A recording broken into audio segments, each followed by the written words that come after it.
¿Cuál es la diferencia entre ser lícito y ser normal? ¿O puede ser uno lícito y al mismo tiempo anormal? ¿Cuál es el biotipo estándar de lo legítimo? ¿Qué es lo legítimo? ¿Lo legítimo es lo que está de acuerdo con las leyes humanas o lo legítimo es aquello que está de acuerdo con las normas naturales? ¿Es lícito o legítimo violar las normas naturales? ¿Es lícito sacar de las escuelas de derecho el derecho natural? ¿Es lícito privar a los niños de las normas de comportamiento, de las normas de convencimiento y las normas de convivencia naturales?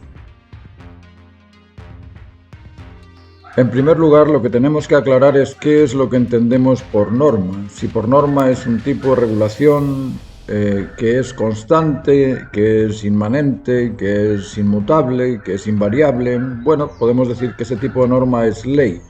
¿Por qué? Porque la caracterización de la ley es precisamente ese acto que ocurre siempre y en todo de la misma manera, es decir, es constante siempre y para todo, es inmutable. Ese tipo de aspectos inmutables en la naturaleza los llamamos leyes. Por ejemplo, un aspecto inmutable es que en la naturaleza todo está conectado. La conexión, la interconexión simbiótica entre todos los aspectos naturales es una realidad y existe en todo. No puedo desligar las cosas con el tiempo ni con el espacio. Todo está ligado con un momento o con un lugar. Ese aspecto es una norma y lo entendemos como ley. Hay otras normas también. Hay leyes que nos dicen que todo existe en dualidad complementaria, positivo y negativo en las valencias eléctricas de los átomos, catión y anión también, en las moléculas, estambre y pistilo, pistilo-estambre, en los vegetales, macho y hembra en los animales, masculino y femenino, en la especie humana, es decir, todo está dispuesto en complementariedades duales. Esa es otra norma que también es natural. Ahora, las normas de tráfico podríamos decir que son naturales. Uno se preguntaría, bueno, ¿por qué necesitamos de regularnos o de tener leyes o de ese tipo de aspectos que nos limitan? ¿Por qué tenemos que tener ese tipo de límites cuando nosotros somos libres? Y bueno, y es normal que la libertad dependa de los límites. Es decir, nosotros somos libres siempre y cuando optemos por aquello que beneficia siempre a todos. Si obramos por el bien común, nadie nos persigue, pero si obramos por el bien particular, por sobre el bien común, y estamos perjudicando al resto por nuestro propio beneficio particular, lógicamente el resto nos va a perseguir, a acusar, a rechazar y a reclamar. Por lo mismo, necesitamos regularnos y el regulador de la libertad es el dominio. Dominio es una cualidad que se ha dado al ser humano y se lo ha dado por algo. Se lo ha dado porque somos responsables y para ser responsables tenemos que respetar las normas de la naturaleza. Ni siquiera nos basta con las normas del derecho civil, del derecho canónico, el derecho militar, el derecho procesal. Es decir, nosotros tenemos que ceñirnos por las normas naturales. Para ser normal tenemos que normalizarnos en esas normas naturales. Para comprender las normas de la naturaleza debemos de examinar la naturaleza en sí. Sabemos que el orden cósmico o el cosmos es un orden. Si decimos que existe un orden cósmico, debemos de afirmar también que existe lo ordenado en ese orden y la ordenanza que ordena a lo ordenado. Estos tres aspectos son fundamentales para comprender la naturaleza de las reglas o de las normas naturales. En la creación tenemos 7 leyes que son fundamentales, que en otro video lo vamos a ir extendiendo, pero que en este momento os las voy a decir simplemente por dictado. Tenemos la ley de conectividad, la ley de la dualidad complementaria, la ley del dominio sobre el centro, la ley del rechazo al desorden, la ley del proceso en 3 etapas, la ley de la finalidad específica y la ley del cumplimiento completo. Es decir, estas leyes son bases esenciales de la naturaleza. Todo en la naturaleza existe en conexión, absolutamente todo. Tú no puedes aislar algo de la naturaleza y decir, mira, esto está en un espacio singular, independiente del momento y del lugar, o independiente del tiempo y del espacio. No existe. Eso es imposible. Y como es imposible, o al menos es imposible para nosotros comprenderlo, como es imposible, lo vamos a dejar en ese lugar imaginario, porque no podemos poner algo fuera del tiempo y del espacio. Todo aquello que observamos, todo aquello que existe dentro de esa dualidad complementaria del tiempo y el espacio. Ahora, la energía en sí o la materia, nosotros tenemos que comprenderla en su dualidad complementaria. Nosotros hablamos de materia y hablamos de espiritualidad, hablamos de energía y hablamos de fuerza. ¿Qué es la energía? ¿Qué es la fuerza? Bueno, en el diccionario podemos pimponearnos entre una y otra y nos van a decir que fuerza es energía, que energía es fuerza, pero tenemos que comprenderlas en su origen. Y para comprenderlas en su origen podemos analizar qué es la fuerza.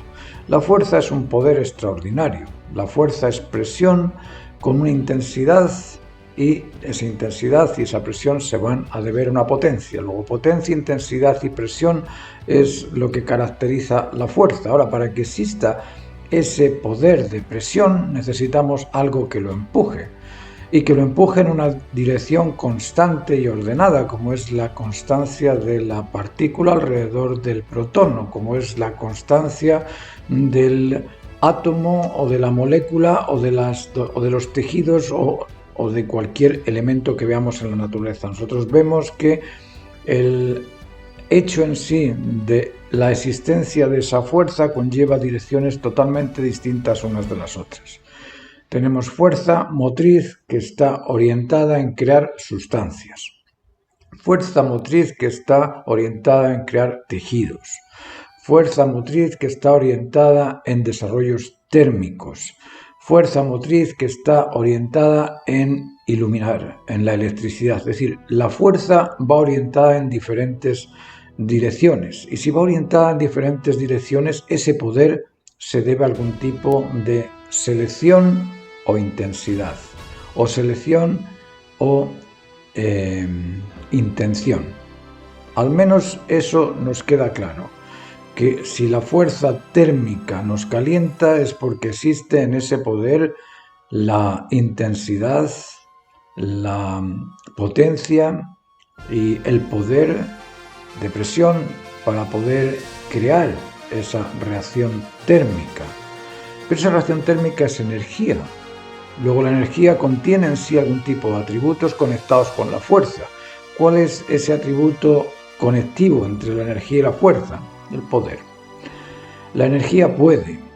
Nosotros sabemos que el ánimo influye dentro de nuestro aspecto hormonal, y el ánimo puede crear un ente saludable o enfermarnos. Nosotros podemos adquirir patologías simplemente derivadas del ánimo. ¿Y qué es el ánimo? El ánimo no es una presión, el ánimo no es una intensidad de fuerza, el ánimo es simplemente una actitud. Y como actitud la tenemos.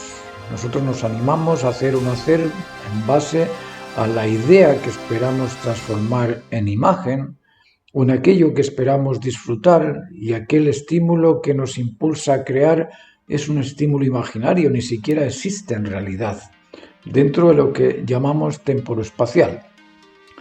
Luego, la energía contiene en sí intención, selección y poder, porque si esto ha sido hecho es porque se pudo hacer, si esto es distinto a esto es porque se intencionó para ser lo que es distinto a esto, y algún tipo de selección entre esto y lo otro ocurrió. Luego, intención, selección y poder existen en estas dos cosas, eso es indudable. No necesito ser científico para descubrir esto, que todo, absolutamente todo, contiene una intención, selección y poder. ¿Por qué? Porque todo es único. Mi pelo es único, no hay dos pelos iguales, no hay dos ojos iguales, no hay dos huellas dactilares iguales, no hay dos personas que caminen iguales, no hay absolutamente dos personas iguales a mí. Por mucho que alteremos los genes, van a ser siempre distintos, porque la naturaleza directiva que mueve a este desarrollo embrional es distinta en el otro que en mí, o en mí que en el otro. Luego, esa singularidad de cada cosa, esa precisión única en cada ser u objeto existente, nos demuestra que cada una de esas cosas individualmente distintas a las otras ha sido seleccionado, intencionado, y se ha podido hacer distinto al otro. Luego ya tenemos que existe intención, selección y poder en la energía.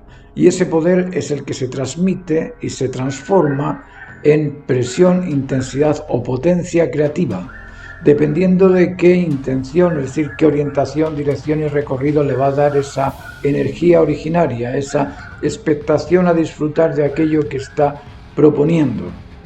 Porque dentro de esa energía existe esa expectación a disfrutar de aquello que realiza, porque al iniciarlo supuestamente lo considera válido, si no, no podría hacerlo. Podéis examinaros vosotros a vosotros mismos y pensar qué es lo que hacéis que consideráis que es imposible. Si lo consideráis imposible, no lo vais a hacer. Para poderlo hacer necesitáis sentir que es posible y que os va a beneficiar de alguna manera. Luego ya tenemos estos aspectos duales de la energía y de la fuerza.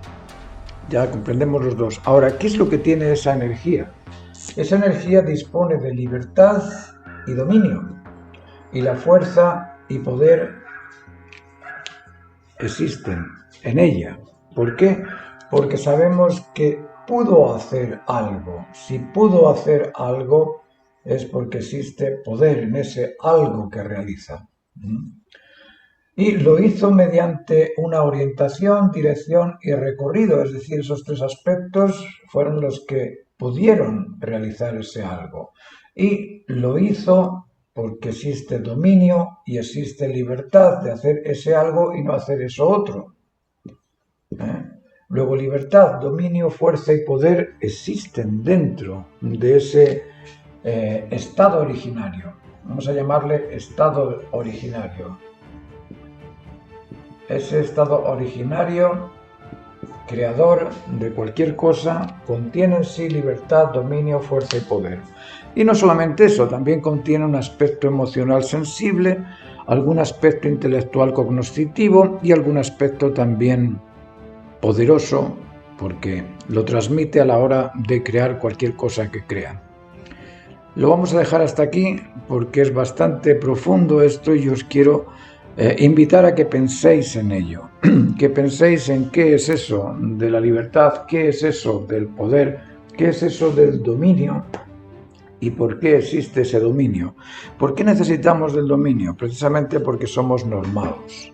Y como somos normados tenemos que rechazar aquello anormal. Igual que en el cosmos la naturaleza rechaza aquello que está desordenado, nosotros tenemos también que rechazar aquello que es anormal, normalizándonos en las normas naturales. En clase hablamos con frecuencia de tres aspectos. Hablamos del bien común, hablamos del sentido común y hablamos del ideal común. Generalmente el bien común se establece mediante la alternativa válida siempre y para todos. Es decir, si en libertad nosotros optamos por aquello que vale a todos siempre, pues lógicamente no va a haber ningún reclamo, ninguna acusación, ningún rechazo por parte de nadie porque estamos beneficiando a todos. De ahí se establece el bien común. El sentido común se establece de aquella razón que es justa y para que sea justa tiene que ser invariable, tiene que ser inmutable, inmanente, tiene que estar siempre en todos o para todos debe ser aquella verdad que les convence, es decir, es aquello que es razonable, no solamente racional porque lo razono yo, sino porque todos, absolutamente todos lo comprenden y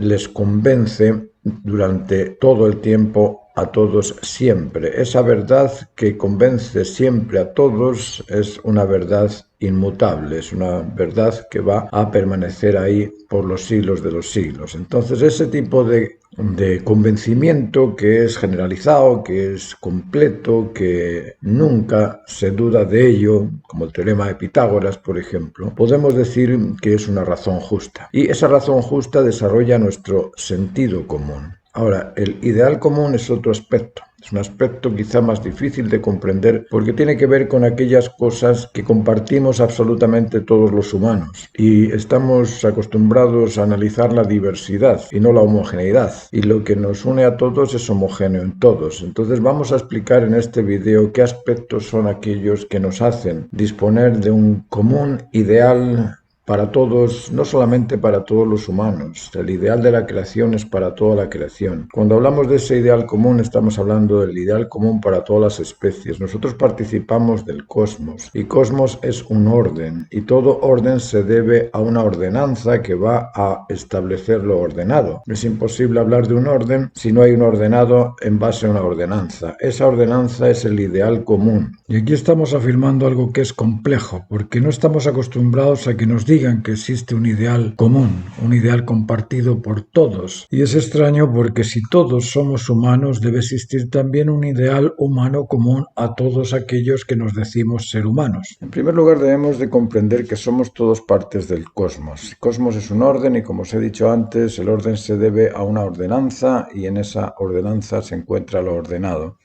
Si analizamos un poco la totalidad de las especies, la diversidad de todas las especies que existen, vamos a encontrar en todas los mismos elementos. Luego somos homogéneos con ellas. ¿Y cuáles son esos elementos? En las especies vemos que cada una de ellas dispone de un elemento de protección. Los insectos te pican, te muerden, las serpientes te envenenan, los pájaros tienen alas para poder salir volando y huir.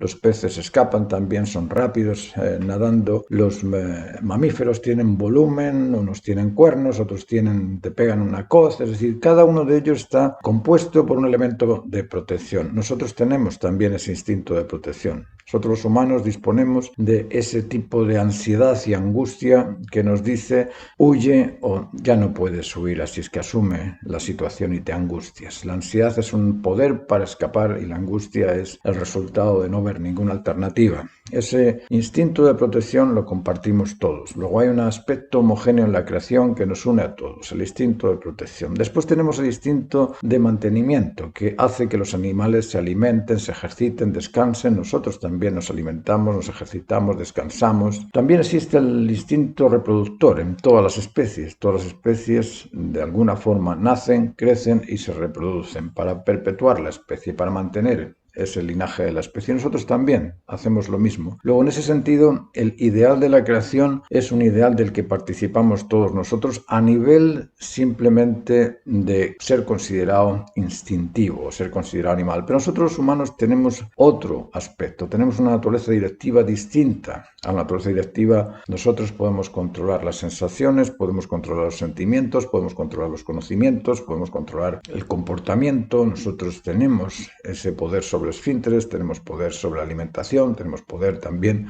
sobre el apetito reproductor. Es decir, nosotros tenemos algo que el resto de la creación no tiene.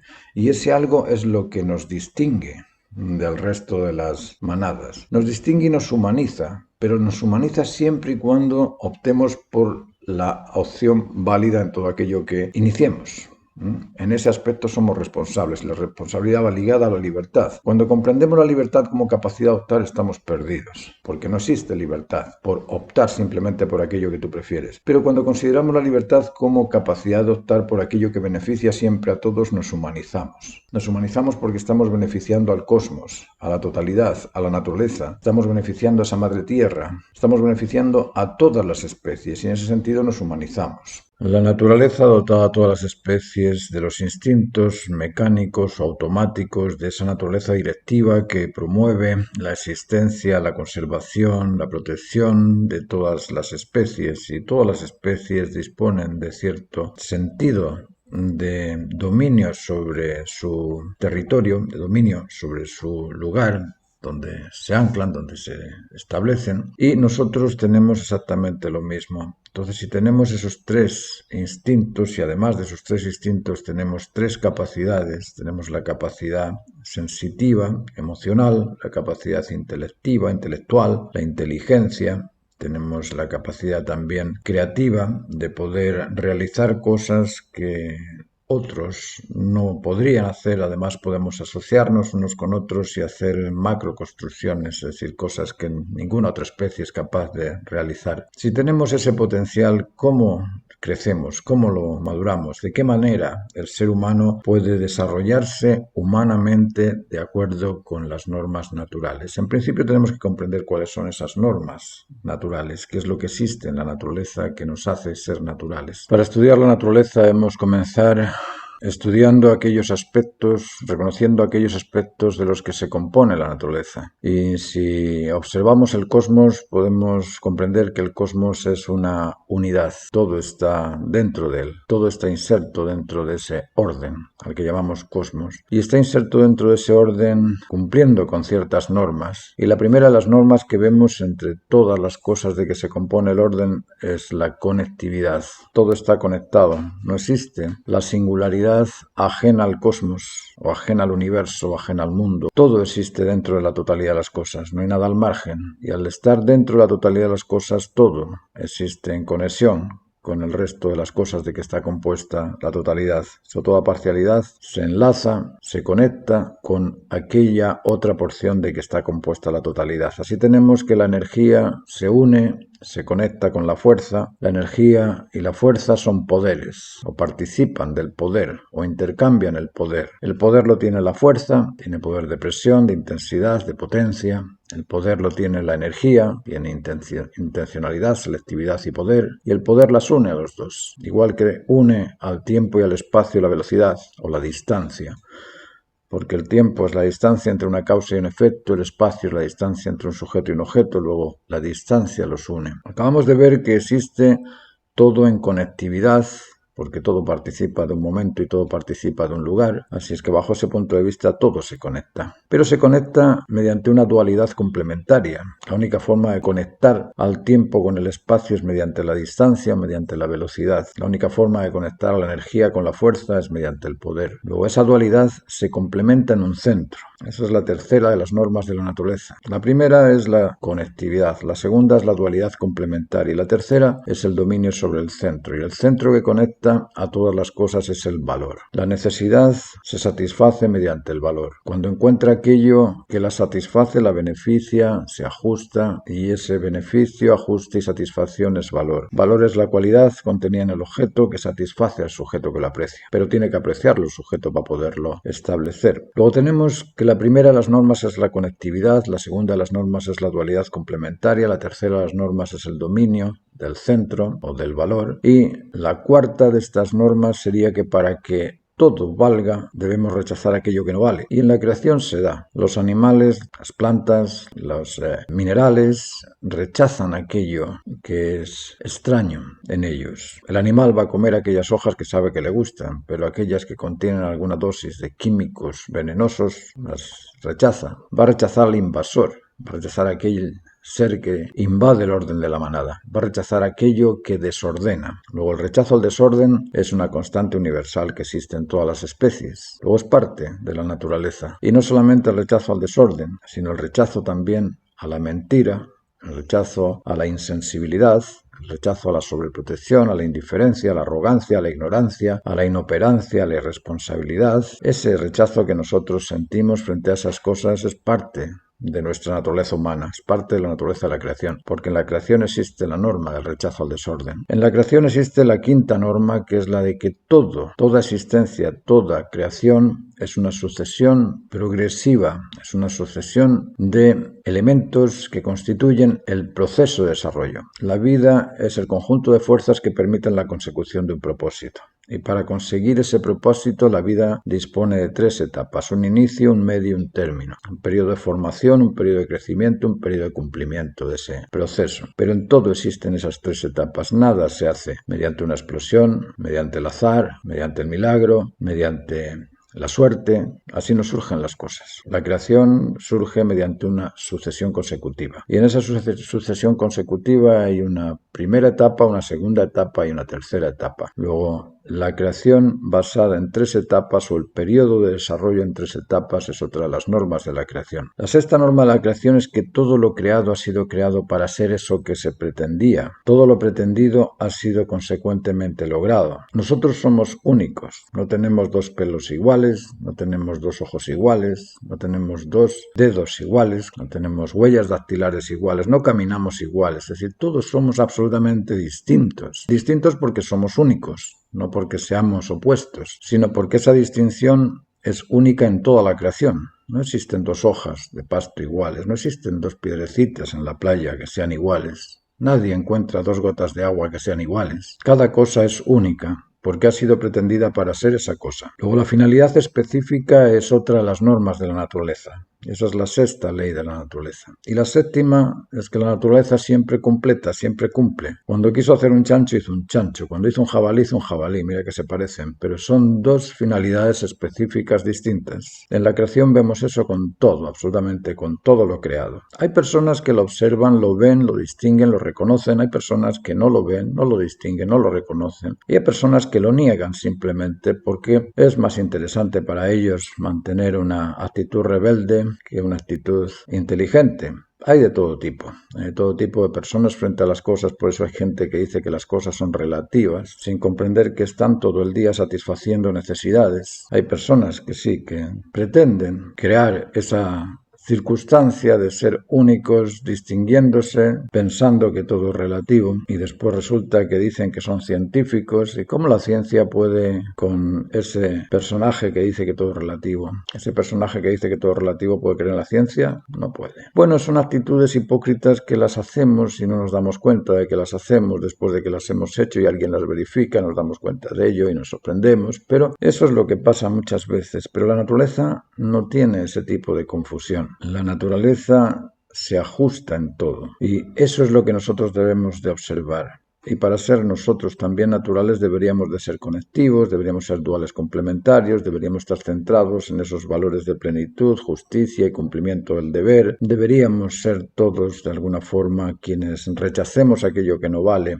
rechacemos aquellas mentiras o aquel acto que no es sincero, que no es honesto, y de esa forma podríamos ir creciendo a través de 3 etapas en nuestra finalidad específica, que es la humana, hasta cumplirnos. Esas son normas que deberíamos de conocer y comprender. Por otro lado, están las normas del desarrollo particular, del ideal humano. ¿En qué consiste ese ideal humano? ¿Cómo podemos crecer, multiplicarnos y ejercer el dominio sobre las cosas? El ser humano debe crecer en los aspectos humanos, en lo pleno, en lo justo, en lo completo. Debe realizarse a sí mismo humano y para eso dispone de una mente consciente y de un instinto subconsciente.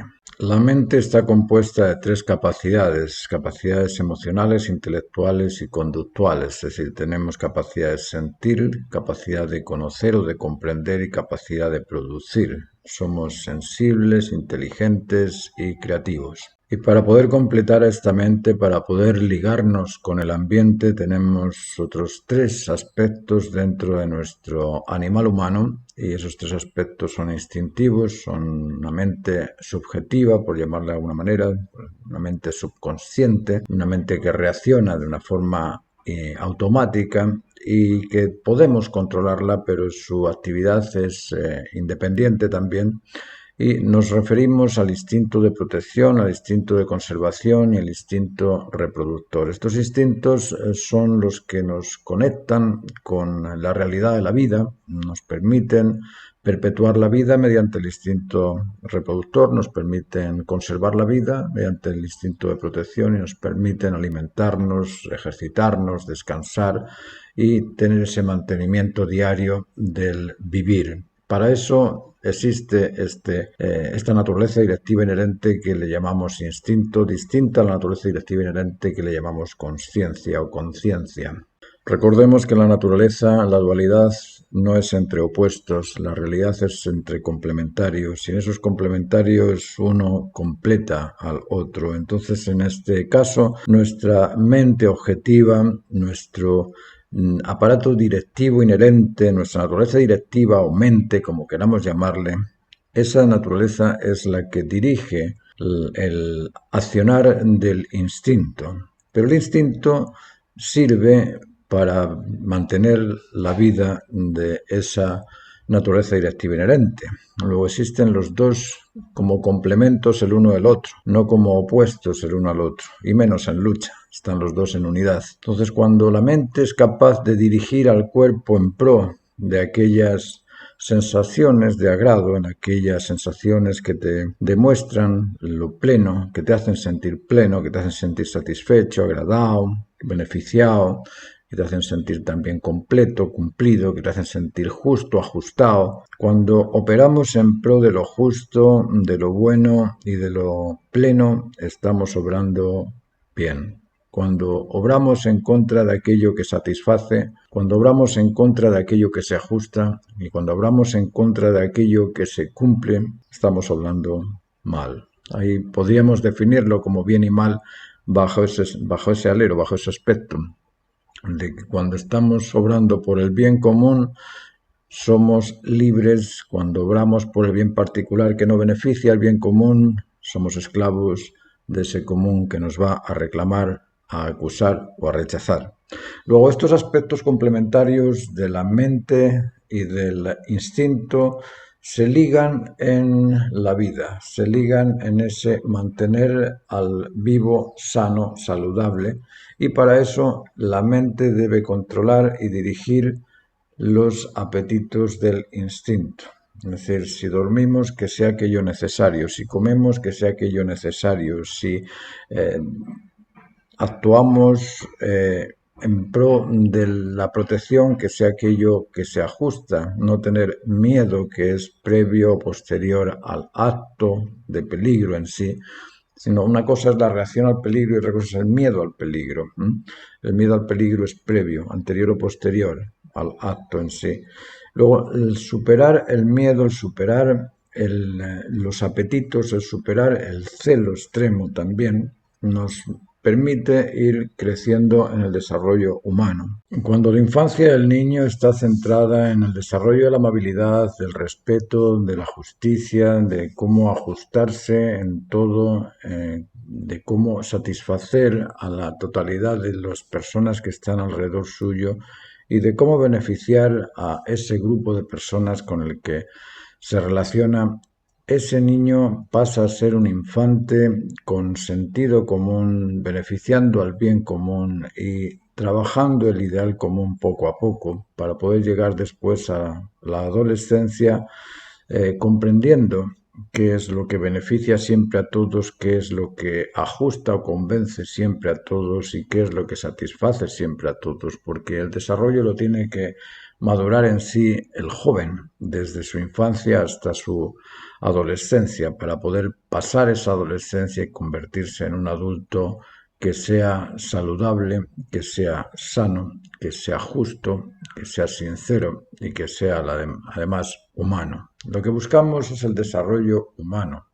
Las normas de la creación nos humanizan cuando nos ponemos de acuerdo con ellas, cuando podemos atender, entender y estar al otro en sus necesidades fundamentales, cuando sabemos persuadir al otro con la verdad, seducirlo con el afecto, motivarlo con lo bien hecho, con lo ejemplar. De esa forma nosotros vamos desarrollando la personalidad humana, justa, sincera, atractiva, valiente, y de ese modo vamos creciendo. Luego, para poder crecer, nuestra mente tiene que controlar a nuestro instinto y orientarse en el desarrollo de los valores absolutos, de esos valores de plenitud, justicia y cumplimiento, de lo máximo válido para todos. En esa orientación nos podemos humanizar, podemos crear una sociedad de personas humanas distintas al artificio social contemporáneo, pero humanizadas en ese bien común, en ese convencimiento mutuo o sentido común y en ese ideal común humano que nos unifica a todos. Para que ese niño o ese infante pueda recibir las nociones de los comportamientos, convencimientos y convivencias adecuadas, para que ese niño tenga esas normas de comportamiento de atender, entender y estar atento a las necesidades máximas del grupo familiar o del grupo de amigos o del grupo de inmediatos con el que se relaciona. Para que eso suceda necesita del adulto preparado, para que el niño pueda seducir con afecto, persuadir con la razón o con la verdad, con la sinceridad y motivar con lo ejemplar. Para que ese niño tenga esas normas de convivencia, ese niño necesita estar rodeado de adultos maduros y de esos adultos maduros en la comprensión de los valores, de esos adultos maduros que realmente saben cómo dirigir al niño en buscar lo pleno, lo justo, lo completo, en cómo desarrollar en el niño la prudencia, la firmeza y la templanza. ¿Cómo decirle al niño que la prudencia se basa en la consecución de algo? Es decir, tú tienes que pensar en lo que vas a conseguir con eso que inicias, en aquella consecuencia lógica o correspondiente con aquello que estás iniciando como opción. Es decir, cualquier alternativa va a producir una consecuencia, cualquier causa va a tener un efecto. ¿Cuál es ese efecto derivado de esa causa que yo estoy optando por hacer? Cuando le enseñas a desarrollar la prudencia de ese modo, diciéndole fija tu atención en las consecuencias de tu actuar, fija tu atención en las consecuencias de esas decisiones que estás tomando. ¿Qué es lo que va a ocurrir después? De esa forma desarrollas la prudencia en el niño, pero necesitas un adulto que le explique al niño cómo desarrollar la prudencia. Necesita un adulto que le enseñe al niño cómo ser templado, cómo evitar la testarudez, la terquedad, esa cosa arrogante del predominio de uno por sobre el predominio de la razón. Necesita al adulto que le diga que no debe mentir, que debe ser sincero, que debe ser honesto, que debe ser honrado, que debe honrar también a los mayores, a los expertos, a los superiores, a aquellos que de alguna forma lo orientan, le educan, lo cuidan, lo sanan, lo alimentan, y por esa razón debe respetarlos, no solamente porque sean superiores en edad, sino porque puede que tengan algún tipo de conocimiento que él no tiene, algún tipo de habilidades que él no tiene, algún tipo de sensibilidad que él todavía no ha desarrollado. Luego el adulto tiene que enseñarle a ser templado a ese niño, a ser moderado, a ser estable, a controlarse. Y el adulto es el que debe de orientar al niño en ser firme en la determinación de terminar aquello que empieza. Si está comiendo, que vaya al lavabo y termine de lavar aquel plato en el que comió. Si está durmiendo y se levanta, que termine de hacer la cama donde él durmió. Si ensució algo, que termine y limpie aquello que ensució. De ese modo, si el adulto le orienta con el ejemplo de ese tipo de comportamiento, el niño lo va a aprender. Si el adulto le dice que tiene que ser amable, que tiene que ser sincero y que tiene que ser respetuoso y responsable, el niño va a llegar a ser un infante con esas cualidades. Y el infante con esas cualidades va a poder entender mejor todo tipo de conocimiento intelectual que tú le entregues, porque sabe templarse, sabe ser prudente, sabe ser firme, sabe controlarse, sabe concentrarse en aquello que necesita comprender, porque los padres le han dicho que tiene que encontrar aquella razón justa de aquellas cosas que le dicen. Luego él desde niño, en su infancia, va a evaluar las cosas induciendo o con discernimiento y va a tratar de determinar si aquello que le entregan se deduce de la lógica o se induce de aquel proceso de convencimiento de la razón, y si llega a ser esa razón justa o no llega a ser justa. Luego el niño va a entender que la razón está por sobre él, es decir, que él no tiene por qué defender su integridad al defender una razón, sino que puede obviar o puede demostrar o puede persuadir a la persona para que comprenda que su razón es la cierta. Y en cuanto al comportamiento, lo mismo. El niño que sea atento, generoso, colaborador, que sea también incondicional ante el cumplimiento del deber, que cada vez que sienta que se debe hacer algo, lo haga en lugar de reclamar, en lugar de acusar, en lugar de rechazar al otro. Ese niño va a ir madurando poco a poco en su trayectoria, pero no es fácil el evitar el reclamo, la acusación y el rechazo. No es fácil el controlar los excesos y las carencias. No es fácil controlar el celo sobreprotector o la indiferencia, pero porque no es fácil, lo útil es que el niño aprenda a controlarlos en la infancia, para que después en la adolescencia no tengamos que pasar por tantos padecimientos como pasamos, por tratar de controlar a un niño incontrolable, por tratar de hacer a un niño respetuoso cuando él es irrespetuoso, aprendió a ser irrespetuoso, por tratar de hacer a un niño confiado o confiable o asegurar al niño cuando el niño ha sido siempre un niño inseguro o ha estado siempre inmerso dentro de estos conceptos de que todo es relativo, de que no hay una verdad absoluta, de que la verdad es tuya,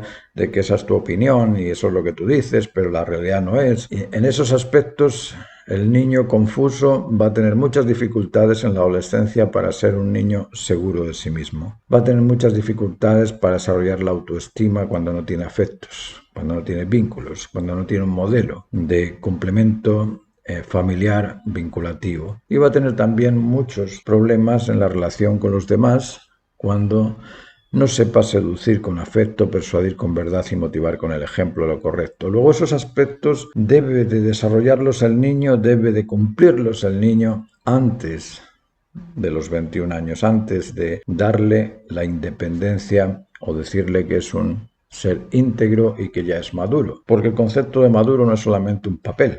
No es darte un papelito y firmar y ya. Hoy cumples 18 años, ayer tenías 17 y 364 días y ahora que tienes 18 años saltaste de ser un irresponsable, inseguro, insuficiente, a ser un algo suficiente, seguro y responsable. Eso no ocurre porque pases unas horas más de los 17 años a los 18 años, o de los 18 o de los 20 a los 21, no sé, cada estado tendrá sus normas en cuanto a la mayoría de edad. Pero esas normas no sirven de nada, porque la mayoría de edad se establece cuando el niño es capaz de controlar los instintos, el celo y las virtudes.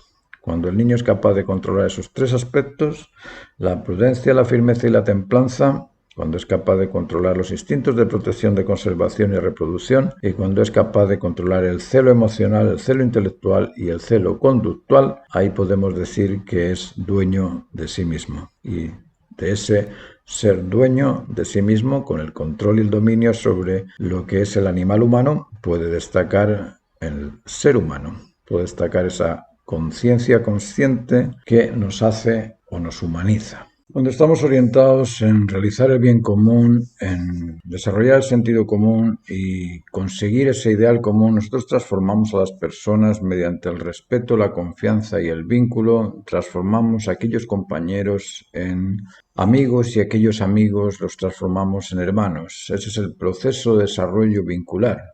Partimos siendo compañeros, compañeros de clase, compañeros de trabajo, compañeros porque somos vecinos, y en base al respeto mutuo, en base a la confianza mutua y en base a esa satisfacción de sentirnos que estamos seguros el uno con el otro, estamos convencidos de lo mismo, que confiamos el uno en el otro, nos vinculamos. Y en ese vínculo se crea esa relación fraternal.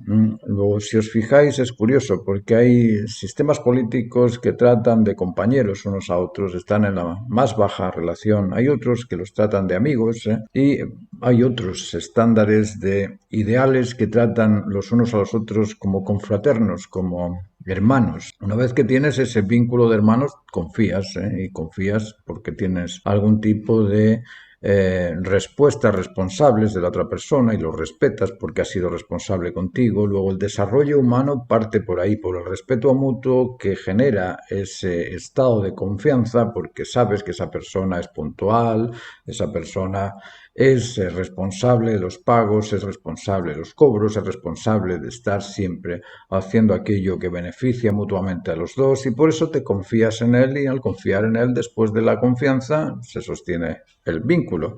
La confianza es el sostenedor del vínculo y el respeto es el sostenedor de la confianza. Es imposible confiar en alguien en quien no respetas y es imposible vincularte con alguien en quien no confías. Luego esta estructura es parte del desarrollo de la caracterización humana del individuo para poder después acceder a la siguiente etapa. Nosotros tenemos que crecer, multiplicarnos y ejercer el dominio sobre aquello que se nos responsabiliza cumplir.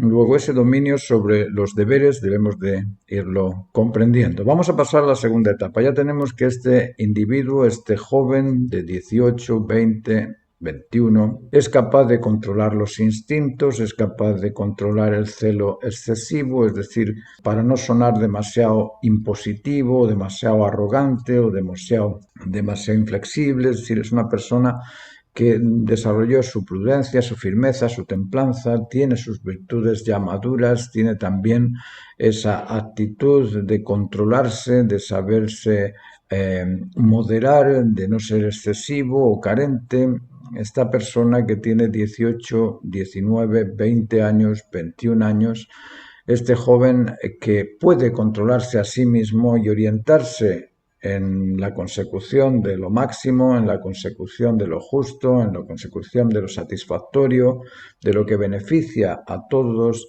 de lo que ajusta a todos porque dispone de ese sentido común y porque se orienta en aquello que satisface a todos los que están a su alrededor, está maduro, y al estar maduro en esa condición de superar su adolescencia, porque en ese caso acaba de adquirir el conocimiento de lo vincular. Al ser un ser conectado con las normas de la naturaleza, es capaz de conectar también a sus descendientes y es capaz también de conectar al inmediato, a la persona con la que pueda compartir sus trabajos, su vida, su intimidad, su desarrollo humano. Pero cuando ofrecen y reciben el bien común, el sentido común y el ideal común no hay ningún problema, porque puedes alternar esas posiciones tranquilamente y vas a lograr el valor. Pero cuando esas posiciones resulta que se desacomodan, el producto de esa relación va a ser un producto también en desacomodo.